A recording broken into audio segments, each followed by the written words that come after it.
Om Swastiastu, Assalamualaikum warahmatullahi wabarakatuh. Shalom, nama budaya dan salam sejahtera untuk kita semua. Perkenalkan, saya Nima Diapsana Suene Puja dengan NIM akhir 082. Pada kali ini akan menjelaskan mengenai penyakit antraks pada tugas video CPL 2 mata kuliah Ilmu Penyakit Bakteri dan Mikologi. Baik, kita mulai dari apa itu penyakit antraks. Penyakit antraks merupakan salah satu penyakit zoonosis yang disebabkan oleh bakteri Bacillus anthracis. Nah, bakteri ini adalah bakteri patogen gram positif yang mampu membentuk spora hingga dapat bertahan dalam kondisi lingkungan yang ekstrim selama bertahun-tahun. Dalam dunia veteriner sendiri, antraks menjadi perhatian yang sangat serius. Kenapa? Nah, ini karena dampaknya tidak hanya pada kesehatan hewan ternak, tapi juga pada kesehatan masyarakat dan juga perekonomian peternakan. Antraks pada hewan, terutama pada ruminansia seperti sapi, kerbau, kambing, dan kuda, seringkali berakibat fatal. Nah, gejala klinis yang diamati meliputi demam tinggi, kesulitan bernapas, pendarahan dari lubang-lubang tubuh, serta kematian mendadak. Nah, jika pada manusia, penyakit ini dapat muncul dalam 3 bentuk utama, pada kulit, inhalasi, serta gastrointestinal. Nah, dengan tingkat keparahan yang tentunya bervariasi tergantung pada jalur infeksinya. Lalu bagaimana dalam data? Nah, signifikansi data epidemiologi ini menunjukkan bahwa penyebaran antraks cenderung berkaitan dengan keberadaan tanah endemik yang mengandung spora Bacillus anthracis. Nah, tanah endemik ini sering ditemukan di wilayah tropis dan subtropis, termasuk beberapa wilayah di Indonesia. Faktor seperti manajemen peternakan yang kurang baik, distribusi ternak tanpa pemeriksaan kesehatan, dan kurangnya kesadaran masyarakat terhadap vaksinasi hewan turut menjadi kontributor utama dalam penyebaran penyakit ini. Nah, prevalensi kejadian penyakit antraks di Indonesia cukup tinggi. Antraks menyebar di seluruh Indonesia dengan kejadian antraks menyebar sejak tahun 1884 hingga 2001 dan mungkin hingga saat ini.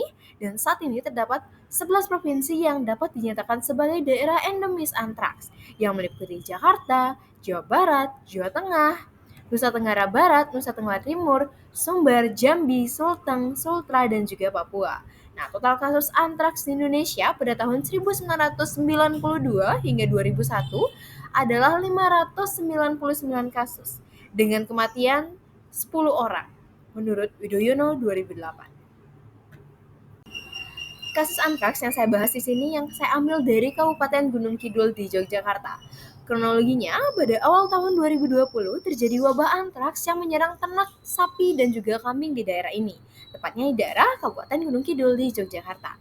Nah, beberapa warga yang mengkonsumsi daging hewan yang terinfeksi menunjukkan gejala antraks kulit, seperti cutaneous antraks. Nah, seperti luka borok yang mulai menghitam. Nah, pemerintah setempat menemukan data bahwa hewan-hewan tersebut tidak memiliki sertifikat kesehatan hewan dan terindikasi mati akibat infeksi dari antraks. Bagaimana penularan antraks ke manusia? Ada 4 jalur penularan antraks kepada manusia. Yang pertama, melalui kontak langsung. Nah, ini lebih ke antraks kulit atau cutaneous antraks. Spora Bacillus anthracis masuk melalui luka atau goresan di kulit saat bersentuhan langsung dengan hewan yang terinfeksi atau produk hewan. Nah, gejala utama yang ditimbulkan adalah luka hitam seperti yang di kasus sebelumnya atau dinamakan dengan carbuncle yang tidak sakit tetapi disertai dengan pembengkakan. Nah, kemudian yang kedua ada melalui udara atau antraks inhalasi.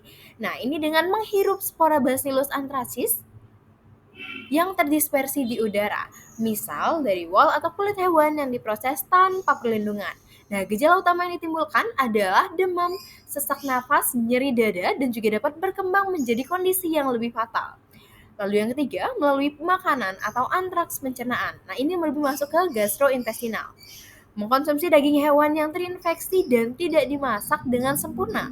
Nah, gejala utama yang ditimbulkan adalah mual, muntah, sakit perut, serta diare yang mulai berdarah. Dan yang keempat, ada kontaminasi sekunder. Nah, ini jarang terjadi, namun penularan dari manusia ke manusia itu sendiri. Baik, selanjutnya adalah penularan antraks kepada hewan. Ada 4 jalur dari penularan antraks kepada hewan. Yang pertama, dengan melalui pakan dan air yang terkontaminasi. Nah, hewan yang memakan atau meminum air yang terkontaminasi spora dari antraks ini, spora ini yang berasal dari tanah di daerah endemis atau dari bangkai hewan yang tidak dikubur dengan benar. Nah, kemudian ada jalur yang kedua, yaitu melalui penggalian tanah yang terkontaminasi. Hewan menggali tanah yang mengandung spora Bacillus anthracis. Seperti yang kita tahu, hewan-hewan itu seringkali memiliki insting untuk menggali tanah atau menggaruk tanah.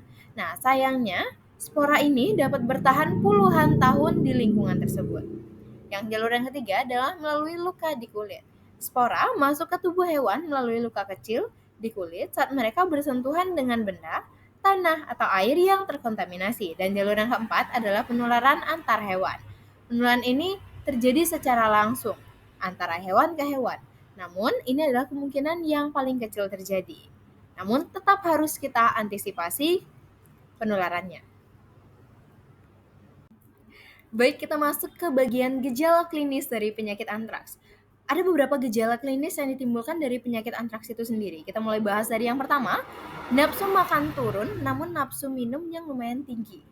Nah, ternak juga terserang antraks biasanya mengalami demam tinggi pada awal infeksi, yang kemudian mengalami gelisah, kesulitan bernafas, kejang, rebah, hingga bahkan kematian. Nah, tidak jarang juga ternak mati mendadak tanpa menunjukkan gejala klinis. Selain itu, sering ditemukan adanya ekskreta berupa darah yang keluar dari lubang-lubang seperti hidung, mulut, telinga, serta anus. Nah, pembengkakan pada daerah tertentu juga menjadi penyebab dari atau gejala klinis dari penyakit antraks itu sendiri, seperti di daerah leher, dada, abdomen, dan sekitar kelamin dan juga sering ditemukan pembengkakan. Serta ternak kadang tidak menunjukkan gejala keluarnya darah dari lubang hidung atau lubang tubuh, tetapi muncul pada perut yang kembung, nafas yang terengah, dan kekejangan serta diikuti dengan kematian.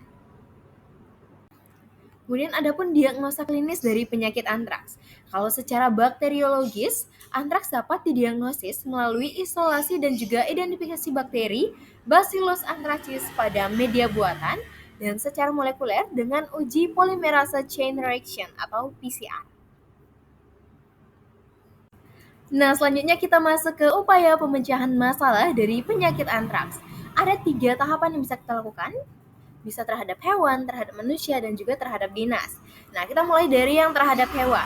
Sebagai pertolongan pertama, dapat dilakukan dengan pemisahan atau pengisolasian dari ternak lain. Isolasi ini bisa dilakukan di kandang tempat di mana hewan tersebut dinyatakan terinfeksi antraks. Hewan tersebut tidak boleh dipindahkan ke tempat lain untuk meminimalisir penyebaran. Nah, selain itu, sangat dilarang juga untuk menyembelih ataupun menjual hewan yang sakit, karena ini juga menjadi faktor dari pemicu penyebaran paling tinggi. Nah, untuk ternak yang mati karena antraks harus diberi perlakuan khusus dengan cara dimusnahkan atau dikubur dengan kedalaman minimal 2 meter. Nah, kemudian terhadap manusia, berbagai upaya dapat dilakukan untuk mencegah penularan antraks pada manusia. Nah, di antaranya dengan menghindari kontak langsung dengan bahan atau makanan yang berasal dari hewan yang dicurigai terkena penyakit antraks. Selain itu, perlu juga dilakukan pemusnahan bangkai hewan yang mati karena antraks dengan benar. Ini yang seperti kita bahas pada sebelumnya, yaitu perlu perlakuan khusus untuk pemusnahan hewan yang terinfeksi penyakit antraks. Sehingga ini akan memicu kemungkinan endospora dari bakteri ini menjadi sumber infeksi mulai minim. Vaksinasi pada hewan ternak perlu dilakukan untuk mencegah infeksi pada ternak sapi, kambing, domba, maupun kuda. Kemudian yang ketiga adalah terhadap dinas. Dari pihak dinas, yang pertama dapat membantu dengan mengeluarkan surat edaran larangan konsumsi daging dari hewan yang mati mendadak.